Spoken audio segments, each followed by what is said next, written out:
Hello students, welcome to the PND coaching classes learn easily and smartly. तो आज हम पढ़ने वाले हैं physics in relation to society कि किस तरीके से फिजिक्स जो है सोसाइटी से रिलेट करता है। तो चलिए स्टार्ट करते हैं, समझते हैं इसको।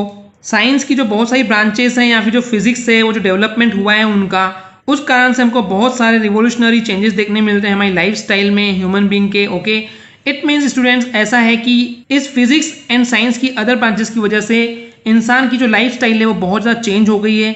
ओके, फिजिक्स ने बहुत सारे जगह कंट्रीब्यूट किया अपने आप को, जैसे कि अगर हम बहुत सारे फील्ड में से बात करें, एजुकेशन फील्ड हो गया, एग्रीकल्चर फील्ड हो गया, industry, medical science etcetera. Physics ने जो हमको इन फील्ड्स में हेल्प किया है, जिसकी वजह से हम बहुत आगे बढ़ पाए हैं, वो अनफॉरगेटेबल है, उसको हम भूल नहीं सकते।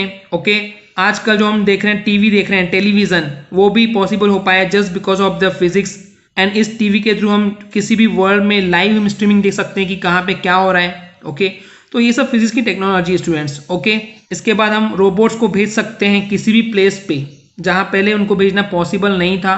आई मीन ह्यूमन बींग्स को जाना पॉसिबल नहीं था, तो अब उनकी जगह वो रोबोट भेजते हैं, क्योंकि अगर वो नुकसान भी होगा तो रोबोट्स को होगा, किसी की लाइफ नहीं जाएगी। ओके, तो ये भी पॉसिबल हो पाया है। साइंस की जैसे दूसरी ब्रांचेस है, ठीक वैसे ही फिजिक्स ने हेल्प किया है बहुत सारी उन जरूरतमंद चीज़ों को जो कि हमारे लाइफ स्टाइल में चेंजेस ला रहा है। ओके, फिर जो ज़रूरत है उसके वो सब चीज़ें प्रोवाइड कर रहा है फिजिक्स। देन प्लेजर, खुशी मिल रही है हमको, एक लग्जरी लाइफ मिल रही है, बहुत अमीरो टाइप वाला जीवन हो गया है। ओके, एंड इस तरीके से बहुत जगह कंट्रीब्यूट कर रहा है फिजिक्स। ओके स्टूडेंट्स, एंड ना केवल इतना बल्कि ये एक आदमी का नॉलेज बढ़ाने के लिए भी काफ़ी बहुत ज़्यादा रिक्वायर्ड है।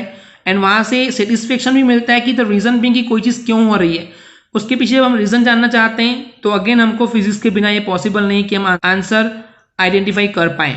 Nuclear fission and the nuclear fusion जो है वो आजकल नई नई पॉसिबिलिटीज लेके आ रहा है हमारे पास ऑल्टरनेटिव एनर्जी के लिए। Okay, it means in science की वजह से, फिजिक्स की वजह से अब ऐसे ऑप्शन आने लग गए हैं जिसके बारे में हम पहले सोच भी नहीं सकते थे। ओके स्टूडेंट्स, हालांकि इस टेक्नोलॉजी का यूज बहुत गलत जगह पे भी हो रहा है। अगर हम नेगेटिव पार्ट देखें यानी कि डिस्ट्रक्शन पॉइंट ऑफ व्यू देखें तो अगेन उसके थ्रू एटॉमिक बम एंड बहुत सारे एक्सप्लोजिव मटेरियल बन रहे हैं जो कि हार्मफुल हो रहे हैं। ओके, जैसे कि एग्जांपल हमने देखे थे 6 अगस्त 1947 में हिरोशिमा में, एंड 9 अगस्त 1947 पे नागासाकी में ब्लास्ट हुआ था, एंड उसकी वजह से बहुत सारे ह्यूमन बींग की लाइफ पे इफेक्ट भी पड़ा था। तो इस तरीके से जो न्यूक्लियर एनर्जी है उसका दोनों ही पोर्शन पे यूज होता है स्टूडेंट्स, कंस्ट्रक्टिव भी है एंड डिस्ट्रक्टिव भी है। सो अगेन डिपेंड्स कि जिस तरीके से आप उसको नज़र से देखेंगे। इट मीन्स अगर आप फायदे की नज़र से देखेंगे तो उसमें भी हमको बहुत बेनिफिशियल पॉइंट मिले हैं, बट अगेन डिस्ट्रक्टिव पार्ट भी है क्योंकि हर चीज़ के दो पहलू होते हैं। ओके स्टूडेंट्स, तो इस तरीके से हम ये समझ सकते हैं कि फिजिक्स किस तरीके से ह्यूमन बींग की लाइफ पे चेंजेस ला रहा है। पहले का इंसान और आज का इंसान किस हद तक चेंज हो चुका है आप सब जानते ही है।